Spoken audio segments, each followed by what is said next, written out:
Mày bây giờ mày phải đòi ruộng của bác à? Nếu mà bác không cho cháu ấy, cháu sẽ gọi chính quyền xuống làm việc. Bác không cho đâu. Bác tin tưởng cháu mồ côi nên bác tùy ý bắt nạt cháu. Không, cút đi. Giờ chả biết đi đâu tìm mẹ để lấy lại cái miếng đất đấy đây.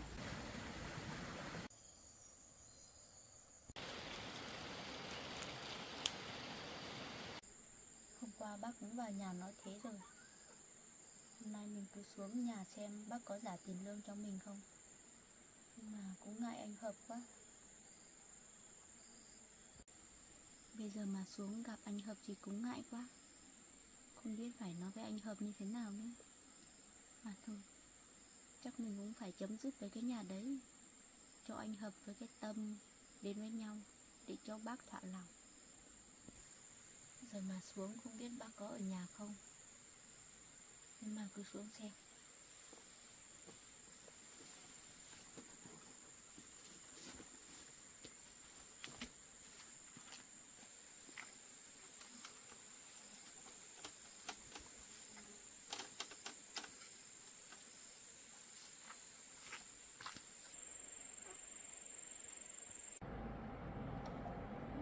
Ơ nhỉ, con Tâm sao mấy hôm nay nó buồn thế? Nó sầu sầu kiểu gì ấy. Không biết nó có với Hợp cãi nhau không? Chắc là hai đứa này giận nhau rồi. Tâm ơi! Tâm! Con ơi! Dạ, Con ra đây mẹ hỏi một tí. vâng ạ, có chuyện gì với mẹ? Vào đây con vào đây mẹ hỏi một tí nào. Có chuyện gì ạ? Mẹ có chuyện gì ạ? Sao mấy ngày hôm nay mẹ thấy con cứ sầu sầu kiểu gì ấy? Con với Hợp đi lên trên kia về thì hai đứa có chuyện gì ạ? Dạ, không có chuyện gì đâu mẹ ạ. Nhưng mà anh Hợp với con chắc không đến được với nhau đâu mẹ ạ. Anh Hợp không có tình cảm với con đâu. Thế này thì không được đâu. Con thì đã theo cháu Hợp đi được mấy ngày đi cùng nhau đi chơi thế này thì bây giờ mang tiếng ra rồi. Con thì phải đi theo Hợp ấy. Không thì mẹ không nghe đâu. Anh em hàng xóm láng giềng thì họ cũng biết chuyện của con cùng hai đứa rồi. Mẹ ạ, con cũng muốn dành tình cảm cho anh Hợp lắm. Nhưng mà anh Hợp chỉ yêu cô giúp việc thôi mẹ ạ. Bây giờ con cũng không biết làm như nào nữa. Tâm, con nói cái gì ấy? Hợp nó đã có người khác rồi à? Thế này thì không được đâu, mẹ không nhất trí đâu. Nhưng mà anh Hợp bảo là anh Hợp chỉ yêu cô giúp việc đấy thôi. Con không biết làm như nào nữa mẹ ạ. Kệ mẹ không biết. Con thì với Hợp đi chơi cùng nhau như thế này, bây giờ lại nói như thế này thì mẹ không nghe đâu. Bố mẹ không nghe đâu. Làm thế này thì mất mặt gia đình mình lắm. Không được đâu. Chắc cũng anh Hiếu cũng chỉ dành tình cảm thôi, chị giúp việc cho nên là con cũng không biết phải nói như nào nữa mẹ. Còn có cả người giúp việc ở đấy à? Vâng ạ, có một chị giúp việc ở nhà anh Hợp ạ. Thế cô giúp việc kia ở kia với Hợp lâu chưa? Từ lúc con với Hợp quen nhau thì cô giúp việc đấy đã ở đấy chưa? Hợp đã yêu cô đấy chưa?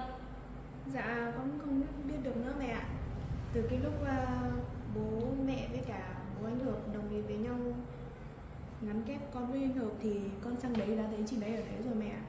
Thế từ lúc đi theo nhau là con không tìm hiểu à? Không biết à? Mẹ ạ, từ cái lúc con sang đấy thì là thấy chị đấy ở đấy rồi. Con hỏi anh Hợp thì anh Hợp bảo là chỉ là cô giúp việc thôi. Con cũng không nghĩ là anh Hợp sẽ yêu chị đấy đâu. Xong rồi về sau con mới biết là anh Hợp với chị đấy yêu nhau mẹ ạ. Thế này thì không được. Tí nữa chắc là mẹ phải sang bên đấy nói chuyện với bố Hợp xem như thế nào. Không để như thế này thì mang tiếng con ra. Vâng ạ. Thế thì nữa mẹ đi sang đấy nói chuyện rõ ràng với bố anh Hợp luôn nhé. Tí nữa mẹ sẽ đi. Thế hôm nọ con với cháu Hợp mà đi chơi cùng nhau thì Hợp nó nói như thế nào? Mẹ ơi, anh Hợp cũng nói rõ ràng với con bảo là anh Hợp chỉ coi con là em gái thôi mẹ ạ. Thế thì không được. Rõ ràng hôm nọ bố của Hợp thì về đây nói chuyện với mẹ, bảo là làm mai mối cho con với lại Hợp. Nhưng mà bây giờ làm thế này thì con thì hai đứa đã đi chơi cùng nhau rồi. Mẹ thì đi lên trường thì mọi người cũng hay nói mẹ mang tiếng mẹ. Như thế này là không được đâu.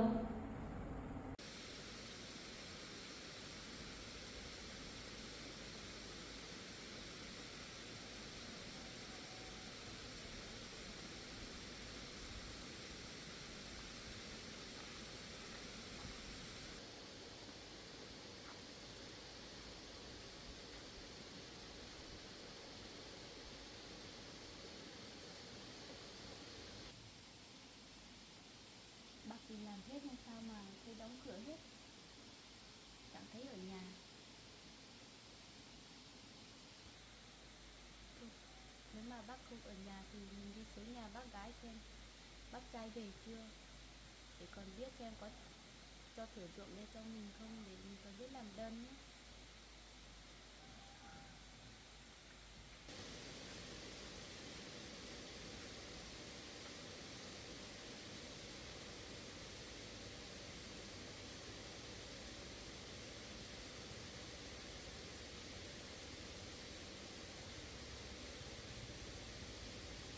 Mẹ ơi, sáng nay con vừa mới bước ra khỏi cửa ấy, người hàng xóm người ta hỏi là chồng con đâu, con thấy ngại lắm mẹ, con không biết trả lời như nào nữa. Cũng tại bố mẹ ấy, bố mẹ cứ nhận lời làm gì bây giờ con không biết phải nói như nào nữa. Đấy, mẹ cũng thế. Tại bố con ấy với bố Hợp ấy, bố Hợp cũng bảo về đây nhận con làm con dâu, bảo là làm mai mối cho con với Hợp lấy nhau. Nhưng mà bây giờ con với Hợp thì thành ra như thế này thì mẹ cũng không biết nói thế nào nữa. Bây giờ chả biết con nên giấu thằng bố của con đi đâu nữa mẹ. Bây giờ chuyện đã thành ra như thế này thì mẹ cũng không biết nói gì nữa. Chắc là con với mẹ đi sang nhà cháu Hợp kia nói chuyện với bố Hợp xem như thế nào. Không như thế này thì không được. Mẹ ơi, bây giờ đi không biết là bố Hợp có ở nhà không mẹ nhỉ? Mình cứ phải sang đấy xem thôi, không thì không biết làm kiểu gì. Bây giờ con với mẹ đi sang bên đấy xem như thế nào. Mẹ với bố Hợp thì gia đình thì bên gia đình thì đã nói như thế rồi.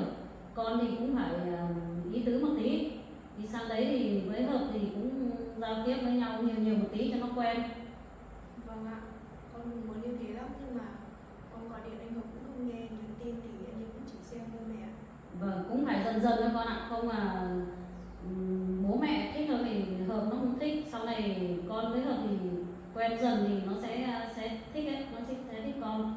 Vâng ạ, Thế thì mẹ con mình đi sang bên đấy xem. vâng ạ.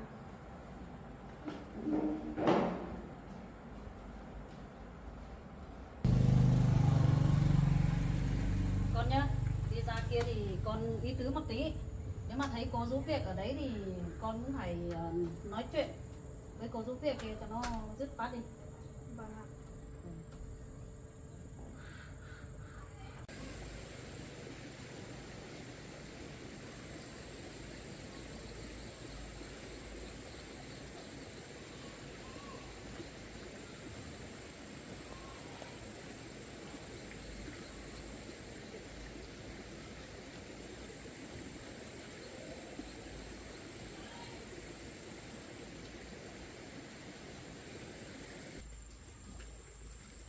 Chào bác ạ. Rồi, đón à? Vâng, Đón người đến đi.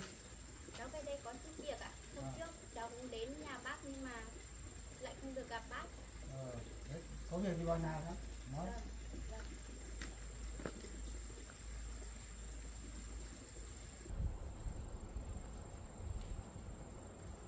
Cháu ngồi đi.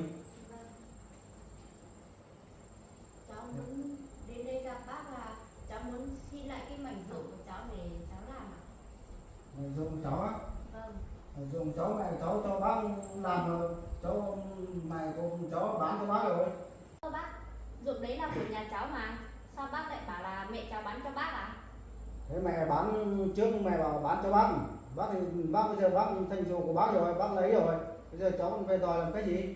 Mấy hôm trước cháu đến đây gặp bác gái bảo là cho mượn làm thôi mà. Có phải cho mượn đâu. Cho bác làm đấy. Bác bây giờ bác lấy rồi. Thành chủ của bác rồi. Thế trước mẹ cháu bảo là ruộng đấy là bác mượn làm. Không phải mượn đâu, bác làm đấy. Mẹ bảo cho bác hết rồi. Rõ ràng ruộng đấy mẹ cháu bảo là cho bác mượn làm mà. Sao bây giờ bác lại nói thế?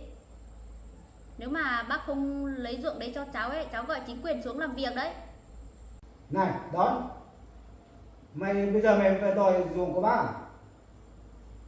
Nếu mà bác không cho cháu ấy, cháu sẽ gọi chính quyền xuống làm việc. Bác không cho đâu. Kệ cháu gọi chính quyền xuống làm việc thì làm. Cái bức ruộng bác không cho đâu. Bác nhất quyết không cho cháu à? Không cho. Thế thì được rồi, để cháu gọi người xuống làm việc. Kệ cháu. Gọi người xuống làm việc cũng được. Bác không cho. Đấy mày đi lấy chồng à, không nên cái gì bây giờ mày lại về đòi ruộng của bác à? Bác không cho đâu. Mày cũng giống mẹ mày đấy. Bác không cho đâu. Dứt khoát bác không cho. Nếu bác không cho thì bác cũng phải nói nhẹ nhàng với cháu chứ. Sao bác lại quát cháu thế? Thế mẹ cháu vào cho bác rồi, cho bác làm thì bác mới làm. Thế mẹ cháu cho bác chứ không phải bán cho bác đâu. Thế cho bác là của bác rồi. Đấy thì ruộng đấy trước là bố cháu với bác cùng đào, thì bây giờ vẫn là của bác với bố cháu đào mà, để cho bác làm một phần, bố cháu làm một phần. Không được. Ruộng đấy là của bố cháu. Quy vào ruộng hợp tác rồi nhưng mà sổ biển đỏ đứng tên bố cháu chứ. Đấy cái sổ biển đỏ ấy mẹ mày cho bác cầm rồi, bây giờ đấy vẫn là của bác đấy. Mẹ cháu bán căn nhà trên này không có chỗ để sổ biển đỏ nên là mới gửi ở nhà bác chứ. Thì của bác đâu, bây giờ cho bác là của bác hết, thì bác không cho đâu. Mẹ cháu chỉ gửi ở đây thôi mà chứ không phải bán cho bác đâu. Không bán là để gửi cho bác là của bác hết rồi, bây giờ bác không cho đâu. Mày làm giống như mẹ mày ấy, hai mẹ con mày giống nhau hết, bác không cho đâu. Mày đi lấy chồng không đến cái gì, bây giờ về đòi đất của bác không cho đâu. Sổ biển đỏ cho bác hết rồi. Đất đấy là của cháu mà, không phải của bác đâu. Của cháu bác cũng lấy sổ biển đỏ cầm vào đây rồi, mẹ mày cho bác rồi, bác không cho nữa đâu. Mày hai mẹ con cũng giống nhau hết, bao giờ bác không cho đâu. Nếu mà bác nhất quyết không cho cháu ấy, cháu đi về cháu làm đơn kiện bác. Đấy bác thách mày kiện đấy, đấy kiện bác đi. Bác đừng có thách cháu. Thách ấy bác không cho, mày kiện thì kiện. Ruộng đấy rõ ràng là của nhà cháu. Trước ấy cháu cũng ngồi ở đây với mẹ cháu, bác bảo là mượn làm 1-2 vụ. Nhưng mà bây giờ bác lấy là thế nào? Mẹ cháu bảo cho bác rồi, bác lấy rồi, cho Bây giờ- sổ biển đỏ cho bác rồi. Bây giờ bác lại lật lý như thế. Thế đón mày, bây giờ mày tìm mẹ vào đây. Thì mẹ lúc đấy mẹ bảo là cho bác làm, bây giờ mày tìm mẹ về đây thì bác mới cho. Bác bảo cháu đi tìm mẹ, cháu biết đi tìm ở đâu bây giờ? Và tìm mẹ về thì bác mới cho, không có mẹ thì bác không cho đâu. Cháu biết đi đâu mà tìm. Không tìm được thì thôi, đi về. Nếu mà bác nhất quyết không cho cháu ấy, cháu sẽ gọi người xuống làm việc. Bác cứ chờ đấy. Rồi đi về. Bác không cần phải đuổi, cháu tự đi được. Đi về.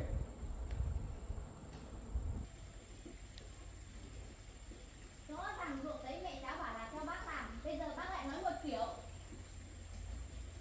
Không, bác không cho đâu, mày cút đi. Bác đừng tưởng cháu mồ côi nên bác tùy ý bắt nạt cháu. Không, cút đi. Chạy vào đi tìm người kiện thì kiện, mày cút đi. Bác cứ đợi đấy, cháu sẽ đi tìm được người về. Cút đi. Bác không cần phải đuổi. Đấy, còn lâu thì mới cho làm. Bây giờ mày không có mẹ mày, lâu thì mới cho làm. Bác tưởng cháu không dám báo chính quyền đến xuống làm việc. Chưa thấy có một người bác nào như thế này, quỵt đất của cháu nữa.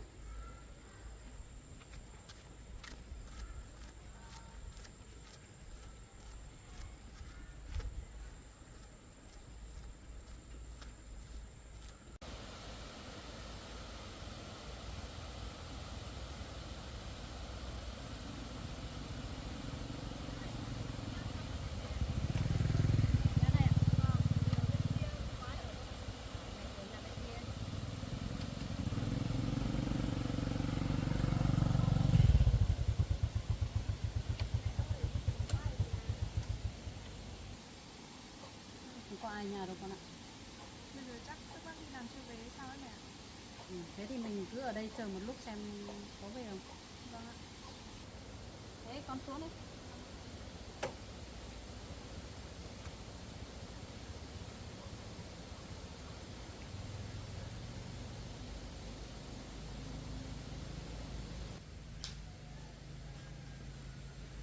Mẹ ơi, bây giờ quá ở nhà này mình về đây ngồi với lại mẹ. Không sợ đâu con ạ. Trước sau gì sau này con cũng về đây làm dâu thôi. Cứ ở đây chờ một lúc xem như nào đã. Vâng ạ. Nhà cháu hợp cũng được đấy con ạ. Thế vừa rồi này con sang đây được mấy lần rồi, con ăn cơm ở đây bao giờ không? Dạ con sang đây cũng nhiều lần rồi mẹ ạ. Bố anh Hợp cũng mời con ở đây ăn cơm nhiều lần lắm, nhưng mà con ngại nên là con trở lại nữa mẹ. Đấy, con cứ về đây dần dần cho nó quen đấy con ạ. Phải đi lại nhiều, ăn cơm ở đây với lại nhà có việc gì thì cứ giúp gia đình thì sau này Hợp nó mới thương con được. Dạ mẹ ơi, con cũng muốn giúp lắm, nhưng mà con sang đây thì bố anh Hợp với cả anh Hợp thì cũng bảo là có cô giúp việc làm việc, nên là con chả được giúp gì mẹ ạ. Ở nhà thế hôm nay cô giúp việc không biết đi đâu rồi nhỉ? Không thấy ở nhà. Con cũng không biết được mẹ ạ. Thế hay là con thử gọi Hợp xem nào, Hợp nó đi đâu nào. Vâng ạ, để con gọi xem. Con cứ thử gọi xem. Nếu mà Hợp mà không nghe thì lấy số để đây cho mẹ gọi thử xem. Hợp có nghe máy không? Vâng, để con gọi ạ.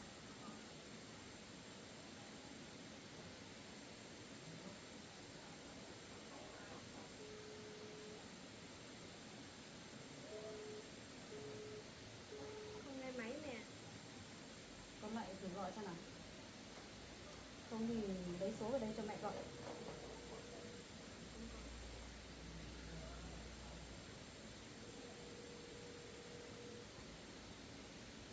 Alo, Alo anh Hợp ạ. Tâm à? Vâng, anh đang ở đâu ấy ạ? Sao em gọi cho anh nhiều thế? Em đừng gọi cho anh nữa, đừng làm phiền anh nữa. Đâu, anh đang bận công việc gì ạ? Hiện tại em không ở nhà đâu, thế nhá. Không chịu nghe máy à? Không chịu nói chuyện với con à? Anh ấy cần như thế đâu mẹ ạ. Thế thì lấy số để mẹ gọi. Vâng ạ.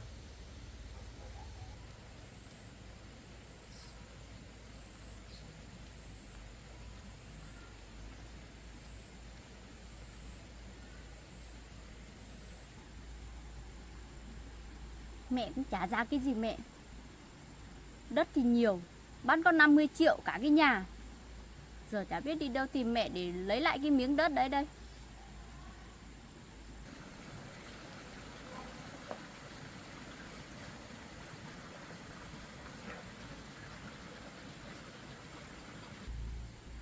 Mấy hôm trước xuống, bác gái nói một kiểu, bây giờ bác trai lại nói một kiểu. Chả biết phải làm thế nào nữa. Chắc phải gọi chính quyền xuống làm việc mới được. Giờ nhìn thấy bác trai bác gái thì ghét rồi. Ruộng thì nhiều mà suốt ngày phải tranh cái thửa ruộng đấy của mình.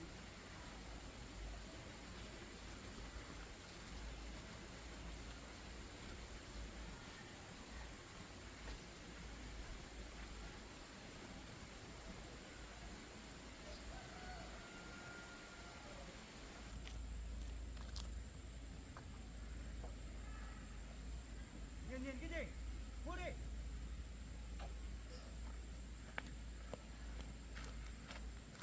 Để mẹ gọi thử xem nào. Vâng ạ.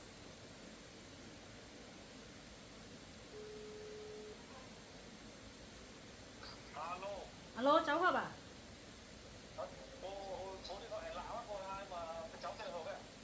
Cháu đang ở đâu ấy? Cháu đang đi có tí việc ở gần làng đâu, cô ạ. À, Cô là ai vậy? cô là đồng nghiệp của bố cháu mà. Dạ, vâng ạ. Thế cháu sắp về chưa? Cháu chắc khoảng 30 phút nữa cháu về. Gọi cháu có một tí việc thôi. Vâng. Thế thì cô đợi cháu lúc cháu về. Chắc khoảng 30 phút nữa cháu về, cháu đang cách nhà khoảng 30 cây thôi. Vâng. Vâng. Không có việc gì đâu thì cô. Có mà, có một chút việc.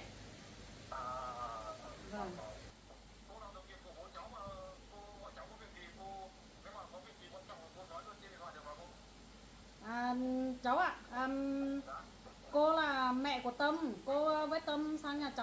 có một chút chuyện muốn trao đổi với cháu, nhưng mà bây giờ cháu lại không ở nhà. Thôi cháu với Tâm chẳng có gì cả. Vâng, nhưng mà cháu về về để nói chuyện với lại cô với lại Tâm đi.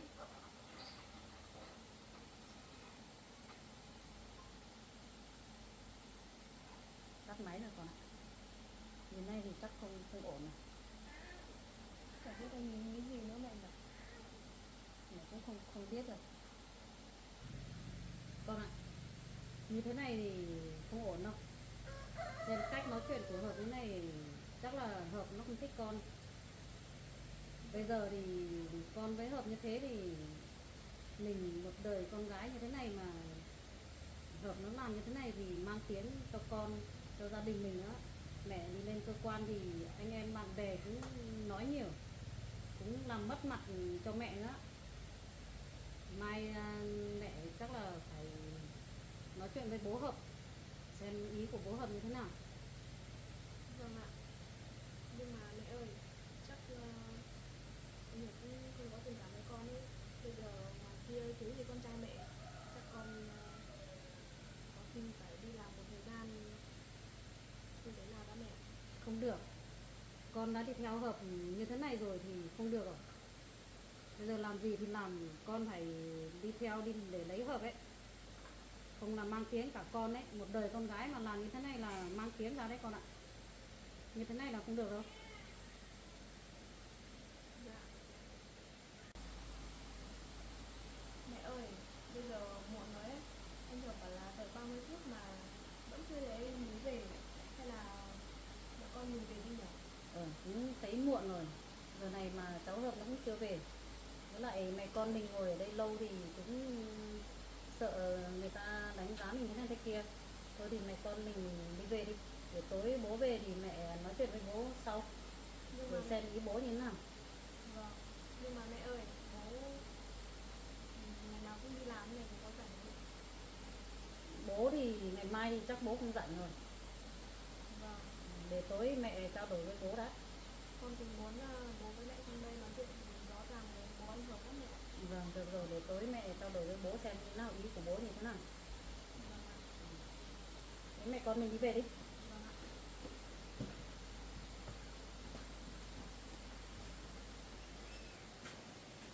Được đấy con ạ. Nhà cháu Hợp này gia đình cũng gia giáo đấy. Con cố gắng tìm hiểu Hợp đi. Về đây làm dâu được đấy. Ổn đấy.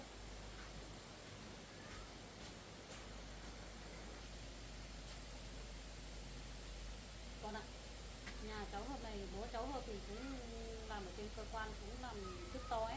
Dạ, Với lại cháu Hợp thì cũng đi học ngành y về rồi, cũng sắp xin được việc rồi. Với lại con nữa, con cũng đi học ra trường rồi. Mấy nữa con mà lấy được Hợp thì hai vợ chồng đi làm thì sẽ được đấy, nó sẽ ổn đấy. Con cứ cố gắng tìm hiểu cháu Hợp đi, cố gắng theo đuổi nhiều một tí. vâng, con sẽ cố gắng ạ.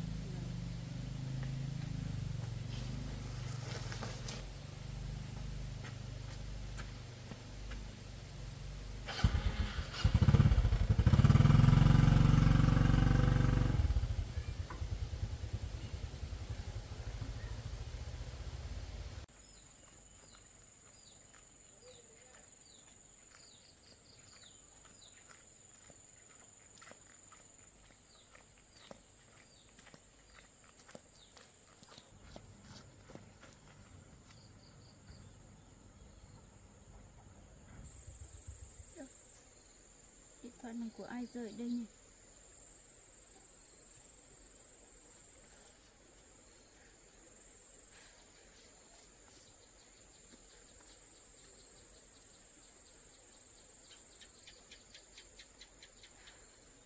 Biết cái của ai làm rơi.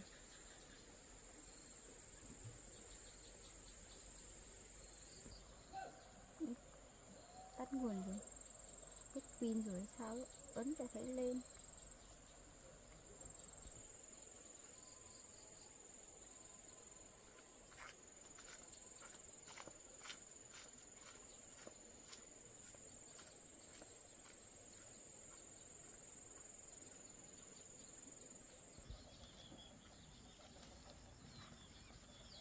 Chị ơi, thoại này của ai không? Nãy em nhặt ở bên kia. Chị xem nào. Cái này không phải của chị đâu. Em cầm đi về xem ngày mai xem có ai không. Chị ơi, hay là em để ở đây, nếu mà có ai về hỏi thì chị đưa cho họ nhé. Vâng. Hay là em cứ mang đi về đi. Mang đi về xem nếu của ai thì họ hỏi đến thì chị bảo em. Nhưng mà Được. em không dùng điện thoại bao giờ, nếu cầm về họ bảo em ăn trộm ấy. Em cứ cầm đi về đi. Thì họ ai hỏi đến thì chị bảo em, chị bảo họ sang em lấy. Thế nếu mà ai hỏi đến thì chị bảo sang nhà em lấy nhé. Vâng, em cứ mang đi về. Thế em đi về ạ.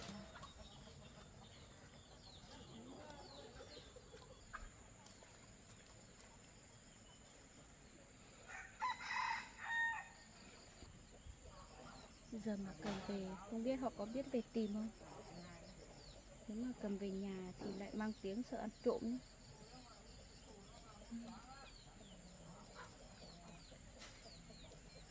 Nhà cứ cầm về thì mai họ đến hỏi thì mình lấy cho.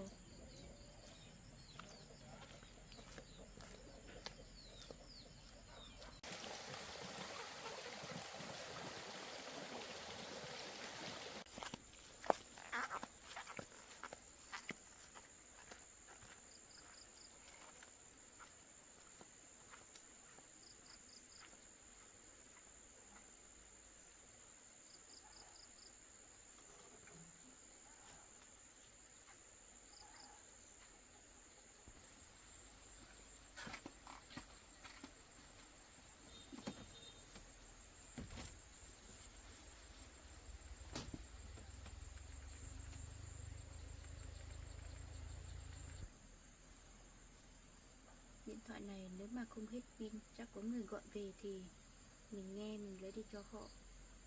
Nhưng mà bây giờ lại hết pin.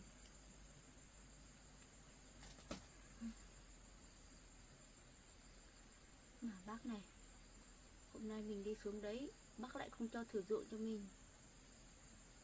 Mai mình xuống nhà bác lấy tiền thì mình về bảo chính quyền đi hộ mình để mình lấy lại thửa ruộng. Bác còn thách thức mình báo công an nữa chứ. Rồi, bác cứ chờ đấy.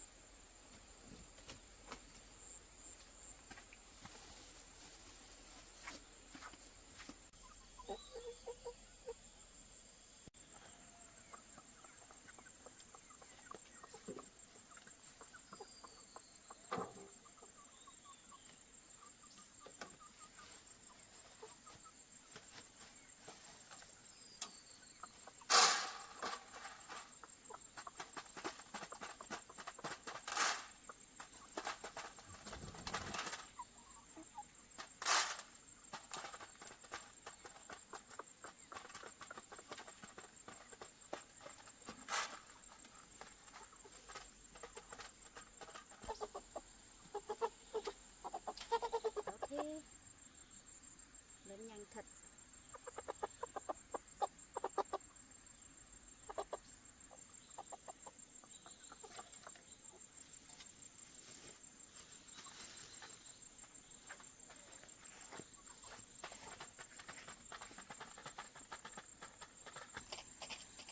Hạn thửa ruộng này của mình mà bác cứ bảo là cho.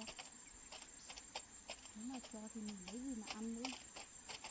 Bác cứ nghĩ một mình không có ai hộ mình nên là bác cứ lấy về hết.